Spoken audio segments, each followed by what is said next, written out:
Welcome to the Encore Audio Archives YouTube channel. I'm Taper Dave, and this is my channel. I've uploaded hundreds of talks here that I've recorded at meetings in West LA, and I've also recorded conventions starting in 2013. I've got a bunch of those up. And Walt and Mary Murray, the original owners of Encore Audio Archives, started the company in the 80s, and Walt recorded Joe and Charlie's and a bunch of stuff down in Vista, California. My sobriety date is June 20th of 1994. I hope you find something you like, so please like and subscribe to my channel and comment down below. If you want to hear something that I don't have or that you don't see, I'll see that I get it. Anyways, take care and have a great day if you want to. Now let's give a warm welcome to our main speaker, CJ.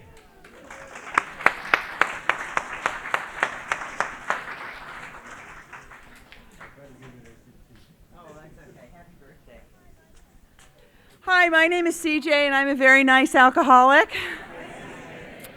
It's great to be here. It's like old home week for me. There's so many people here I haven't seen for so long, and everyone keeps saying to me, "I thought you moved. I thought you moved." And I say things and forget. Like, I guess I was going to move at one point, but I guess I didn't. I don't know. I ran into a girl that I sponsored today, and she goes, "Oh, you're back in town," and I said, "Well, where was it?" She said, "Well, last time I saw you, you said you were going to go away to New York." I was like, "Oh, I guess I forgot."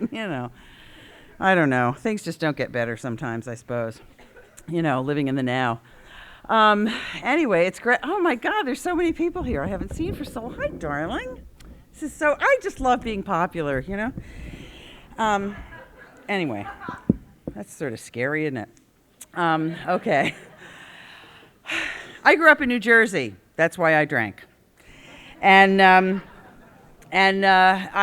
come from a family that's very typical, at least in these circles. Both of my parents were alcoholics.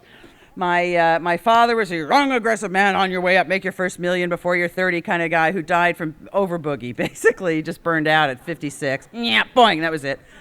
And he had a great time. He didn't care. He was having a great time. And my mother was a very beautiful, statuesque, very sophisticated sort of lady who, threw a great party and went out to lunch.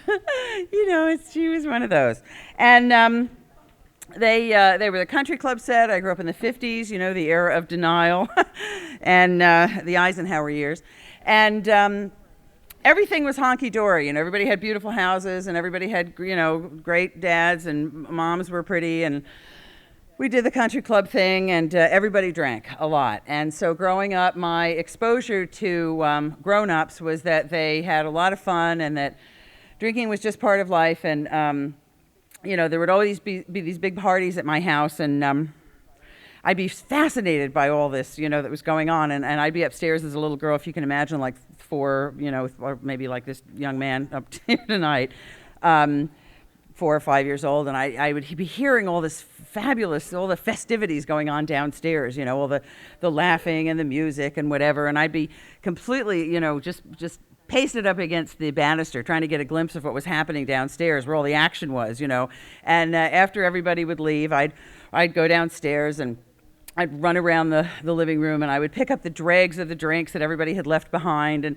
I'd look for cigarette butts with red lipstick on them. I was about 4 or 5, can you imagine? And I'd flip around in my little nightie, and I would just, like this, and I would smoke those cigarette butts, or pretend, smoke those cigarette butts. And I would drink the dregs of all the drinks that everybody left behind, and just pretend I was just so sophisticated and divine. And for me. And basically that set the pattern for my drinking behavior for the rest of my life. I flipped around a lot, and I was very sophisticated and divine, as all women alcoholics are when they're drinking. We are a pretty picture, aren't we? And of course, I drank what everybody left behind. Growing up in the 50s, I understood my responsibilities, and what about all those poor sober children in Korea? So I was a blackout drinker from the very first time I drank, which I considered my first true gift from God. If you're a woman alcoholic like I am, you just as soon not know. Thank you. When I got here almost 18 years ago, they said, more will be revealed. I was like, no. I don't want to know anymore. I mean, those mysterious phone calls, What's your who? We did what? You want me to do that again? I mean, or what? You wake up and you think, what are all these footballs doing in my room? Or you wake up with skinned knees and the possibilities are endless, So it was that. I was a party girl, I was a finishing school girl and I was the thrower-upper, which was a real conflict, because I was always dressed perfectly, of course, for every occasion as I was throwing up on my shoes. I was also throwing up on your shoes, and I actually threw up in my purse once in front of a policeman. I was so fucked up that I thought he couldn't see me. Remember being that drunk? I thought I was invisible. So he's arresting us or whatever he was doing. I don't know. I was too drunk to know. And I just sort of went, closed my purse, smile, I was a cheerleader. I know that's hard to imagine. And, I was a lightweight. What can I tell you? So I never paid. There was never any consequence to my drinking, at all. Because of who my father was, if I got in trouble in my hometown, they would just drive me home and, stuff like that. So I had no idea that I was an alcoholic. I was just in, I was just in denial until the day I wasn't in denial anymore. If you're new around here, around AA, you're gonna hear all this, these buzzwords and whatever, like denial. If you're having trouble with that, I'm gonna tell you a story that should clear it up for you. When I got sober, my mother was back in New Jersey at the time, and now she's in heaven. But bless her heart, that's another story. But at any rate, I would call home every Sunday to just make sure she was still breathing. Of course, I had to call before the cocktail hour. Of course, it was a little hard to tell. So I called her this one Sunday and I said, "Oh God, something extraordinary's happened. I've realized I'm an alcoholic and I'm going to AA." "Oh, that's lovely, dear." It was like I'm in junior league. It was nothing. It meant nothing to her. So I'm about 4 years sober, and it's one of my normal Sunday conversations. And I said, "Oh gosh, I gotta run. I'm running late. I'm gonna go speak at an AA meeting." She says, "Oh, AA, you're still doing that?" I said, "Yes. Remember I explained that once a cucumber becomes a pickle, it'll never be a cucumber again?" And she said, "Well, honey, I don't think you have a drinking problem. I just can't imagine that you're an alcoholic." And I said, "Well, what about the time I threw up and passed out in front of 200 people at the country club?" She said, "Well, you did have your period." "So it's just a, big PMS problem, that's all." And of course, when I hit menopause, I can have a little wine with dinner.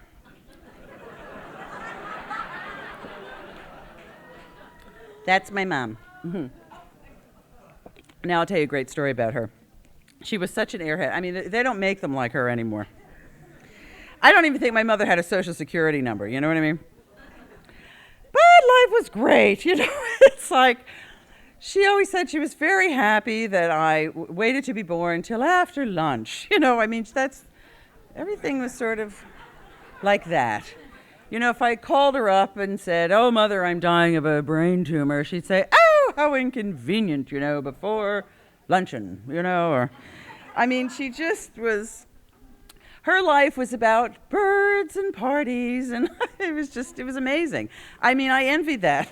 Believe me, it worked for her, I wish I could have gotten away with it. When I first got sober, when I was about, maybe 3 or 4 weeks sober, I got sober June 12th, 1978. My natal birthday is July 13th, so within that month. Somewhere within that first 3 weeks of my sobriety, I heard a woman speaking at a meeting, and she was talking about how she had gotten her family back, and she always hated her mother, and then she realized that her mother was an alcoholic, and she decided that she could hate the disease of alcoholism, and she didn't have to hate that person anymore.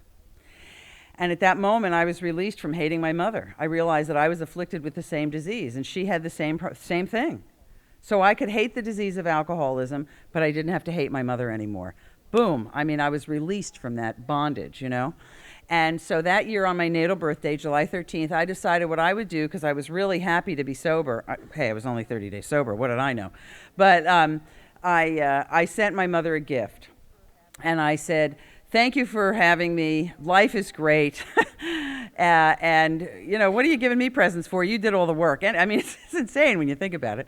And I, in my way, I forgave her, you know, for all the rotten things she did, like sending Fuzzy Wuzzy away to the dry cleaning hospital, and from which he never returned. And that ruined my life. And I'd never told her, though. But anyway, that same year, my mother was sending me my birthday present, and it was a little solid gold teddy bear. And it said, "Everyone deserves a teddy bear, especially when your favorite one never returned from the dry cleaning hospital." That looked like a miracle to me. I'd never mentioned that. I mean, I was this like high-powered record company executive. What am I going to say?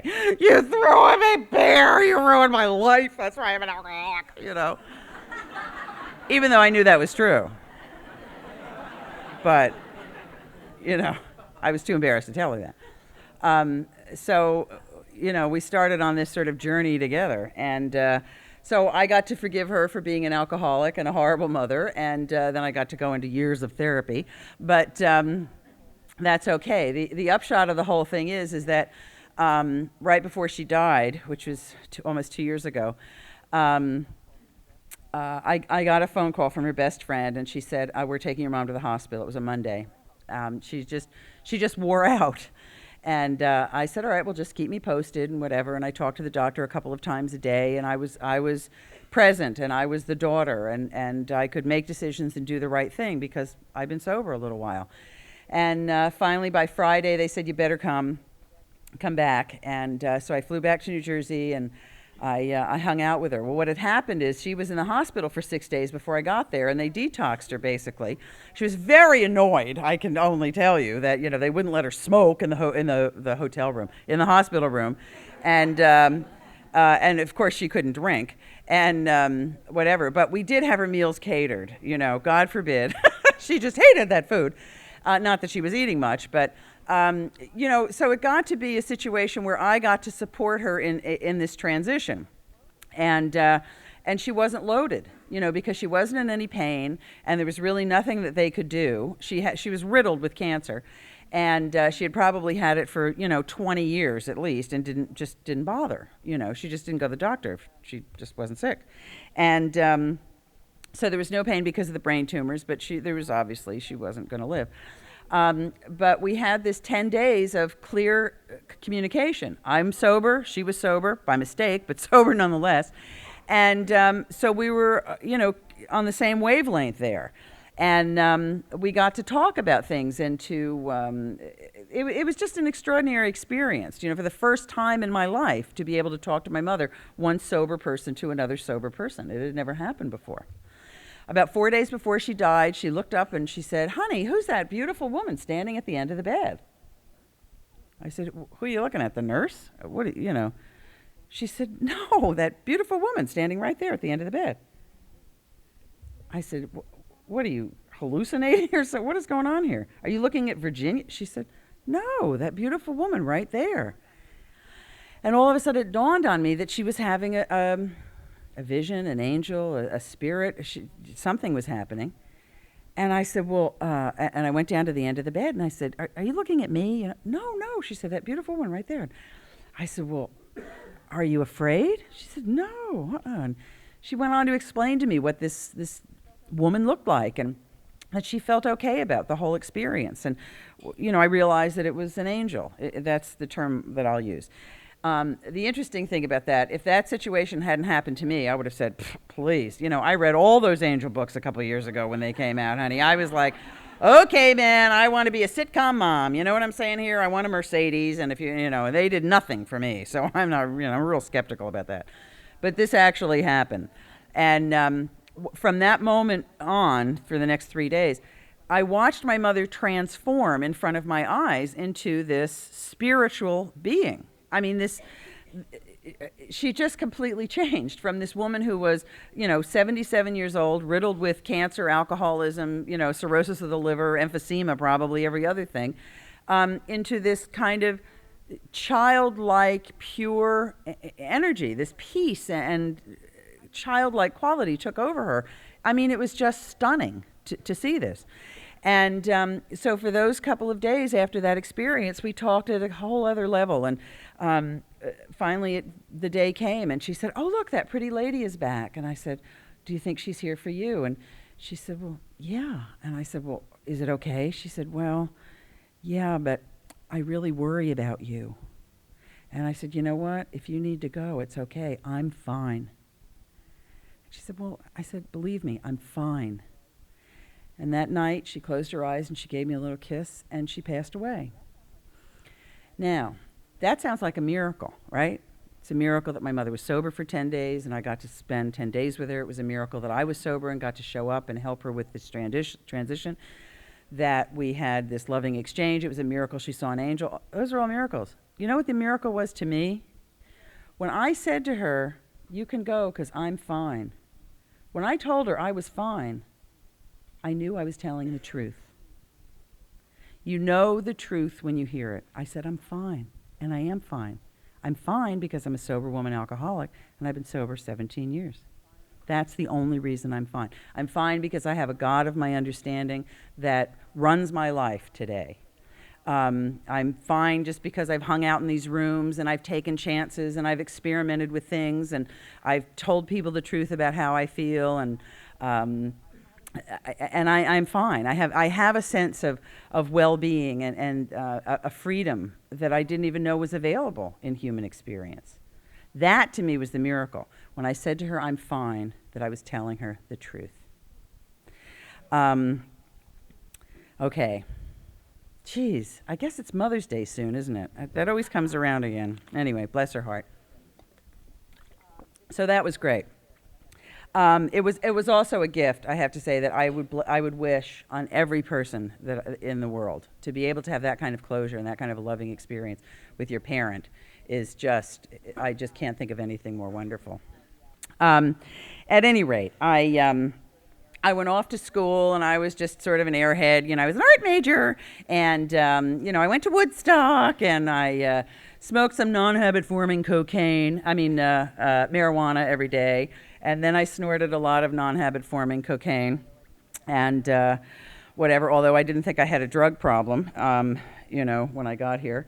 I got sober June 12th, and on July 13th, I smoked a little grass, and it made me tired, paranoid, and hungry, as it had always done. And I didn't like it, so I didn't think it was a slip.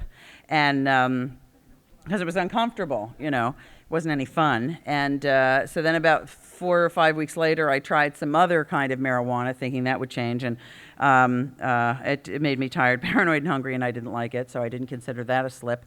And then on October 15th, I snorted some cocaine at someone's house, and this is what had happened. Because I really, for a very long time around here, didn't hear anything about the drug business. But this guy came into this my friend's house, and he had some cocaine, and he put it out on the mirrored coffee table. And it wasn't like I went, "Oh, look, I've been sober for a little while. I don't think I'll do that cocaine." It was more like, as soon as he put it on the table, it was in my nose. It was like one motion, like down, up. You know what I mean? Like, it was like down, up. Okay, just like that. And I snorted up every bit that was allotted to me, which of course was not enough, as we know. Those little like mounds, and then there's like the little stuff on the edge, the little. So I snorted up all of mine, and then I decided I cleaned up everybody else's lines. I just made them neater, So, without, of course, them seeing me. You know how we try to sneak it out. So what happened was I was hanging out that afternoon with just, normal, social addicts or something. I don't know. Because I did up my 2 lines, and I know what happened to me, and they did up their lines, and they were all like, "Oh, great, let's go to the movies." And I'm like, "Fuck the movies, where's the connection? More. I was like a fucking maniac, right? I turned into a monster, and I could tell that they were not being monsters, They just wanted to go to the fucking movie. I thought, what is the matter with these people?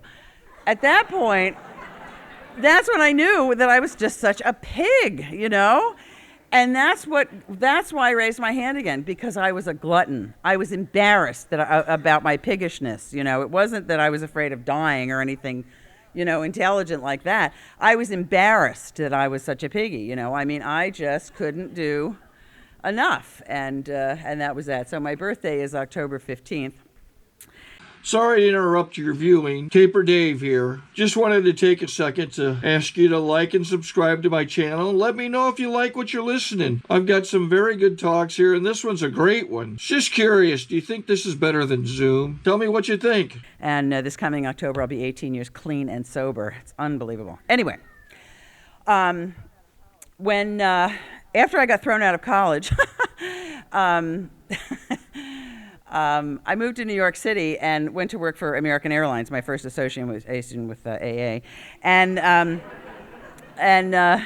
my parties were great in those days, because everybody got their own sort of like ration of little tiny liquor bottles, because I was also a thief, and little tiny bags of peanuts and 4 cigarette packs. Remember those? Anyway. So what happened was I got pregnant, which was shocking, being a cheerleader and all, and I moved to Atlanta to have the baby and gave her up for adoption, and that was that. And I want you to know that as a result of being sober, I found her 2 years ago. It took me 14 years and 24 hours, but I found her, and she's an alcoholic. Big surprise. I called her up one day and I said, "Hi, Kimmy." She lives in Georgia, so she's got this southern accent, right? Real southern. And I said, "Hi, Kimmy, this is C.J. Deering. Does that name mean anything to you?" And she said, "No." And I was like, "Oh, great.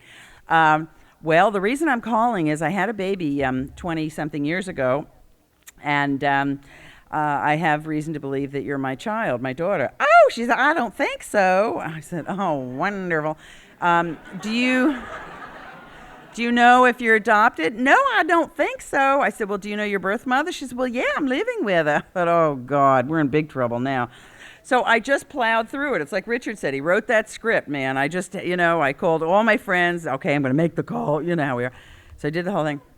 So I just plowed through the phone conversation. I just said, "Look, this is why I'm calling. Blah, blah, blah, blah. I've been looking for you. This is who I am. If you want to discuss this further, if you have any questions or whatever, you call me anytime. I'm completely available to you." Boom. 3 days later, the phone rings, and she goes, "Hi, it's true, isn't it?" I said, "Well, yes, it is. And I'm sorry you had to find out this way, but, that's the deal." She said, "Thank you for finding me. I've always known something was wrong."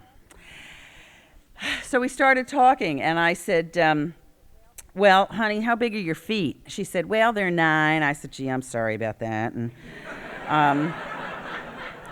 I said, "Kim, I got to tell you, my butt's really big, too." She goes, "Oh, mine, too." I said, "Well, I'm sorry about that also." And I said, "I guess there's something else you need to know, honey." I said, "I'm a sober alcoholic. I've been sober 15 years.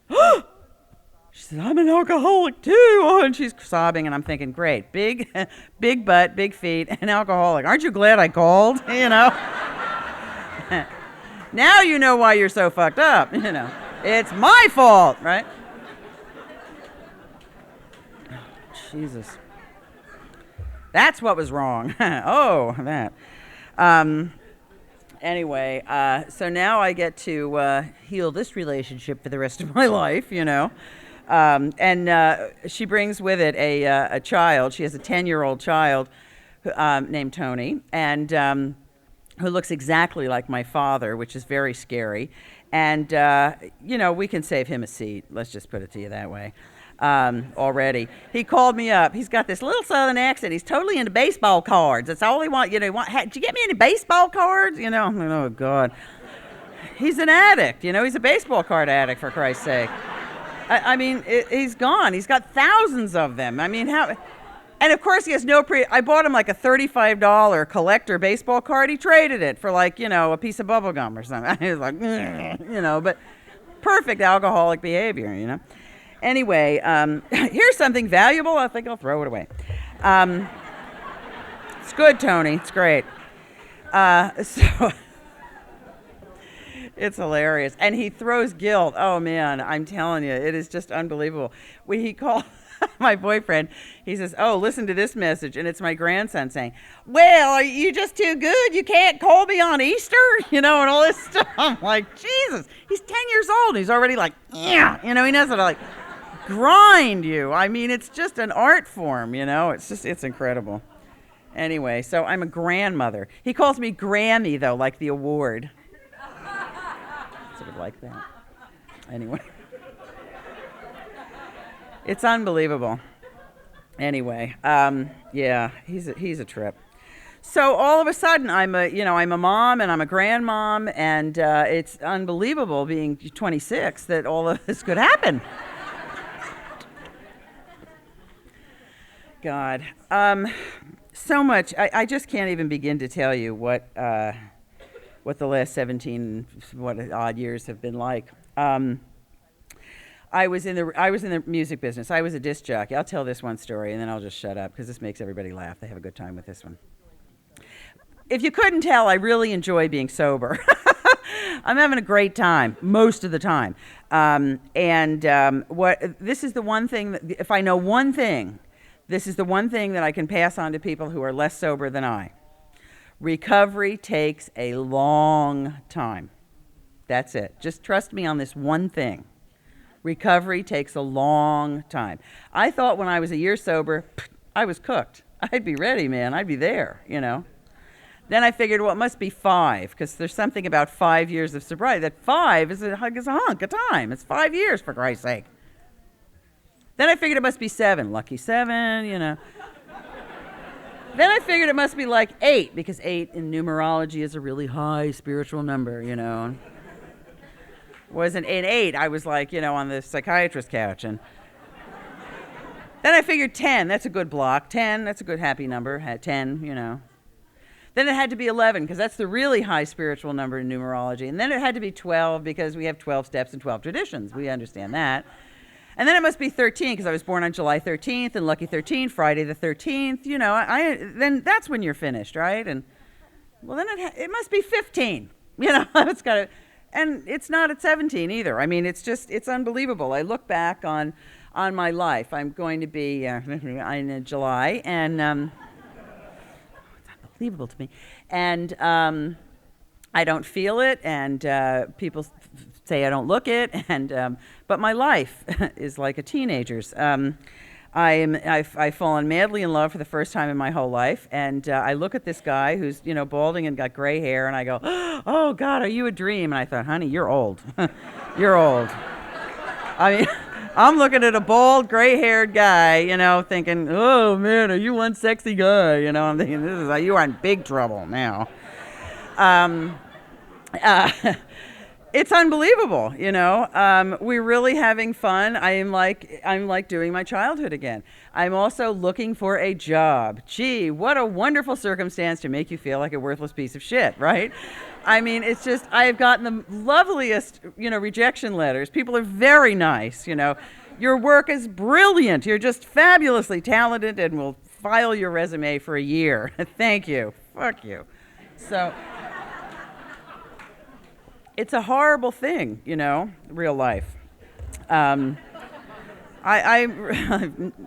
was never interested in developing a reality grasp, and I'm still not, frankly. Anyway, life should be like it is in the movies, or like my mother's life. That was a great life. Little, but great. Anyway, recovery takes a long time. At the end of my drinking and using, I was a big-time disc jockey in Houston, Texas. Through a series of events, not very interesting, one of them being going to the hospital behind drinking too much tequila on Catalina Island. And I was sure when I woke up the next morning that the worm had shit in the bottle and ruined the tequila, which is why I got so sick, because you never know when, you know, it would taint the tequila. It was like tainted tequila. Can you imagine that? Talk about your head catching on fire, you know. So I stopped drinking tequila and anything else with dead animals in it. Out of the question, you know. I was going to pare down from there. So anyway, I ended up in Houston, Texas, and I convinced this poor guy that what he needed to do was hire me to be the program coordinator at this radio station. And he said, okay. And so I ended up working for this guy, and I lied to him. I told him I could type, and one of my jobs, he had a tip sheet, big famous guy in radio. And on the tip sheet every week, there was like a little empty space. So I thought I would help him, you know. And so every week before this tip sheet went to the printer, which eventually went to like the 5 million people that got this information, I would write in the lyric to a song. And one week I chose the song "You Should Be Dancing" by Leo Sayer. And the song goes, "You drag me around like a dog on a leash." And I typed up the thing and sent it to the printer, and the printer prints it and mails it out to the 5 billion people that get this stuff. And 2 days later, Bill comes to me, and he's got the tip sheet, which has already gone in the mail, in his hand. He goes, "Honey, what is this?" And I said, "Well, what do you mean?" He goes, "Well, do you check your typing before you send this out?" And I'm like, "Well, of course I do, you asshole." I'm thinking under my breath. And he said, "Well, what's this?"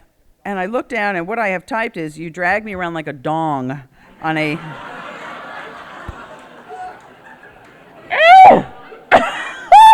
I thought, where was my head, you know? I thought it was the funniest thing I'd ever done in my life, I have to tell you. I was screaming laughing. He's on the verge of vomiting, however, but anyway, to make a long story short, I just want to get to this one part.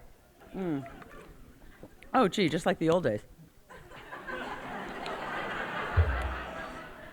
I'm worried about water dripping on my dress, right? I mean, on my clothes. I used to puke on myself. I couldn't do that job, obviously. So what he did was he made me a disc jockey. And so I went on the air in the middle of the night, because when you're new, you know, you're going to make mistakes, and they figure nobody's listening in the middle of the night. So I started doing overnights, 2 o'clock in the morning till 6 o'clock in the morning.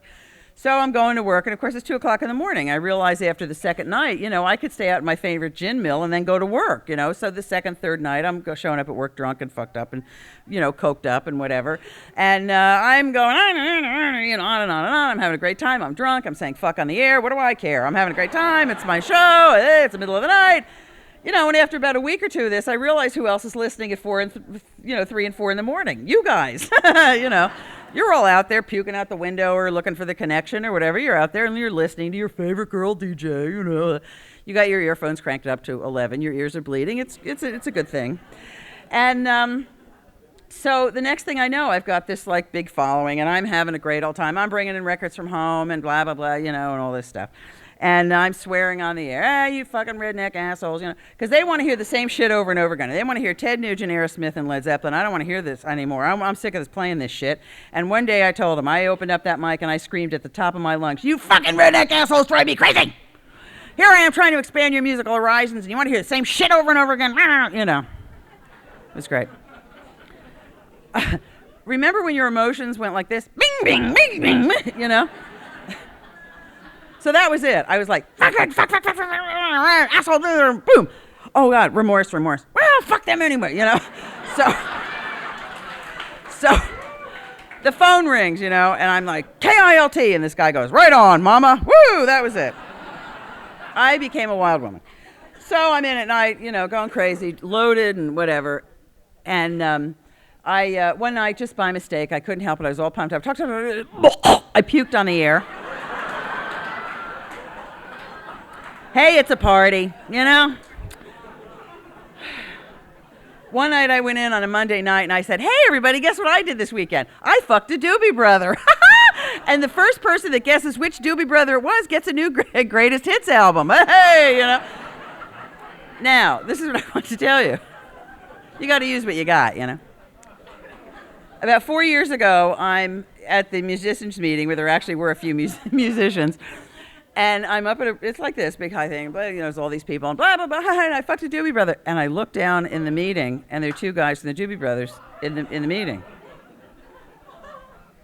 And I look at them, and they look up at me, and I look down at them, and they look up at me and go, "Was it us?"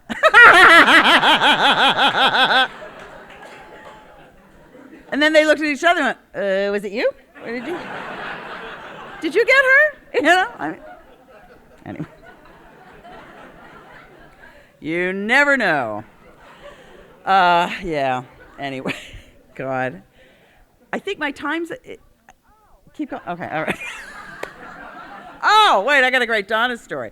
If you're worried about looking bad in AA, don't bother. You can give it up right now. I cried so hard at a women's meeting when I quit smoking, although I thought it was about this relationship, I have to say. It was a relationship to cigarettes, but I didn't realize it. I cried so hard that I fell out of my chair. I was so embarrassed, you know. And Donna picked me up and took me out for lunch. Do you remember that? It was a long time ago, 16, 17 years ago. God, I can't believe it.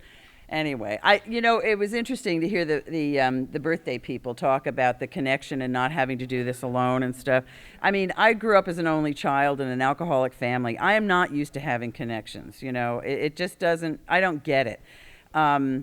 Richard, the man I live with, is also an only child. We talk about that sometimes, how difficult it is to conceive of having a brother or sister or a family. You know, he grew up with a single parent and whatever, that kind of connection. And the longer I'm sober, the more I realize that that my family is this great extended group of alcoholics, you know, of sober alcoholics. And he said the most profound thing the other day. We were talking about a friend of mine who was sober for 7 years and then decided she wasn't an alcoholic anymore.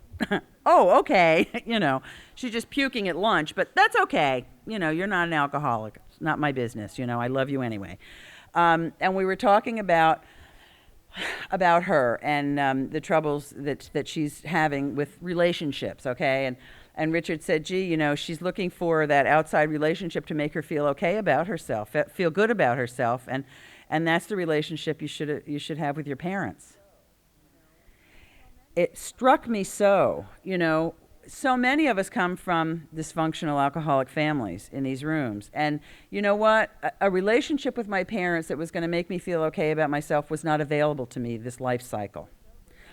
What I get to do if I stay sober is I get to have that relationship with myself.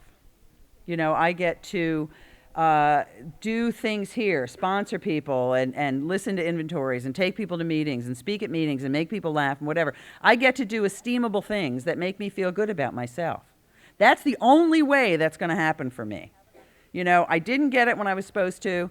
I have an opportunity because I'm a sober alcoholic to do that now for myself.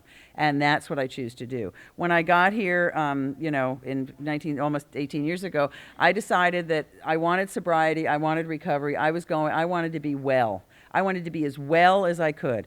You know, I also would like to be rich and famous, but in the meantime, I'll take well. What I can tell you is it took about 8 years for me to first realize the more subtle but profound benefits of longer-term sobriety. The bottom line for me is this. Recovery takes a long time. If you didn't hear it the first go-around, recovery takes a long time. AA is a spiritual program. In the Big Book of Alcoholics Anonymous, that's what it tells you. It's in italics in the Big Book. This is a spiritual program. In my opinion, this is only my opinion, the thing that's going to keep you sober and get you recovered, okay, is your relationship with a higher power. And I don't care what it is. I just choose to call mine God because it's just easier. You know, I'm lazy. But if it's, you know, if it's love, if it's Buddha, if it's a tree, if it's an air conditioner, I don't care. Whatever it is, it's got to be that thing that's bigger than you, that's got more power than you, that's going to get you through this. It is not going to be your sponsor, because someday your sponsor's not going to be there. It is not going to be, you know, the meetings, although we're very fortunate in Southern California to have all these wonderful, fun, social kind of meetings and whatever. There are millions of people around the world who don't have meetings, who have a big book, who stay sober. You know, understand that. It is not about, I think we get lost here. You know, I think we get off the mark a lot because we do have a lot of fun and we get to experiment and push the envelope a lot here in Southern California. But the bottom line is, this is a spiritual program. You want to call it a cult? Fine. If it's a crutch, give me two, you know. Whatever it is, it's okay. You know, this is where you are going to find the kind of recovery, spiritual recovery that you need. Carl Jung, when he corresponded with Bill Wilson, said that he believed that alcoholics were the spiritual seekers of the world and that our drinking and using was an attempt at self-healing. That I believe that. That resonated with me. That was the truth. That's what I wanted to do. I didn't know how I was damaged. I didn't know where I was damaged, but I knew I needed to heal. When I heard that word, I knew that it was healing that I was looking for. That's what we have here, spiritual healing. Find a God, hang on to that God, because that's the thing that's gonna get you get you through. You know, life is difficult. What a fucking drag. I did a workshop 2 weeks after I got sober, and this guy kept saying, rocks are hard, water's wet, life ain't fair. Shut up! I was screaming. I don't want to hear this. But you know what I can tell you today? I mean, I'm almost years old and almost 18 years sober. And what I can tell you is rocks are hard, water is wet, life ain't fair, and God is. And those are the things I know beyond a shadow of a doubt. I'm completely unshakable in that. If I can become a writer, if the universe will pay me to write, anything is possible. If my friend Mike can stay sober this long, anything is possible. We came in together. God, it's just amazing. He's now got 4 kids. Yeah, but I'm a grandmother, so screw you. Anyway. I don't know what God has in store for any of you, and I don't know what God has in store for me either, but I'll tell you one thing. Tonight, before I go to bed, I'm going to pray that we all stay sober long enough to find out. Thanks.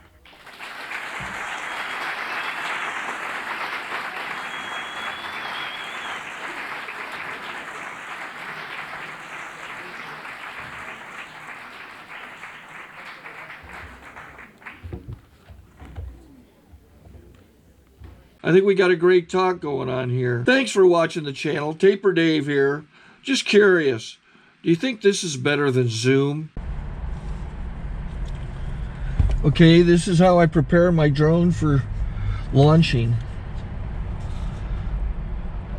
I like to do it inside the cab of my truck so I'm not standing outside in the weather. To install the joysticks for control, up and down, right and left, powered on. I have an Android phone that I use to connect it to the drone with, and it's actually controlled through the iPhone, through an app.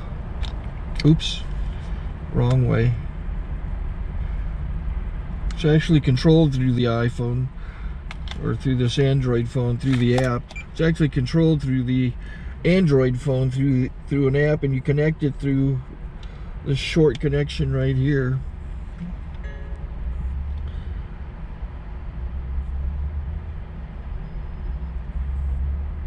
Remote control connected. Remote control's connected. So I pull out the drone. I have to extend the legs, long legs extended first, then the short legs. Remove the gimbal protector. Set that aside, then power it on one short burst, then one long burst. I lay it down. So I have to go to calibrate. So the drone's not connected yet. Shows you here as this drone gets disconnected, even though the remote's powered on. So the drone has to establish it's connected. So I go into the app to calibration mode. First I'll calibrate the remote controller. Start calibration. Out, in, out, in, up, down. And then this little wheel is to control the gimbal. So it's calibrated. Go to gimbal calibration, start calibration, and then it calibrates the gimbal. I don't know if that shows up. The gimbal's moving all over the place. Changes, you can see it on the video. And I'm calibrated to take off. It's acquired 7 satellites at the moment. There are 26 satellites up in the sky, which it has to acquire before you can take off. So it's connected. It's got enough satellites. This is white.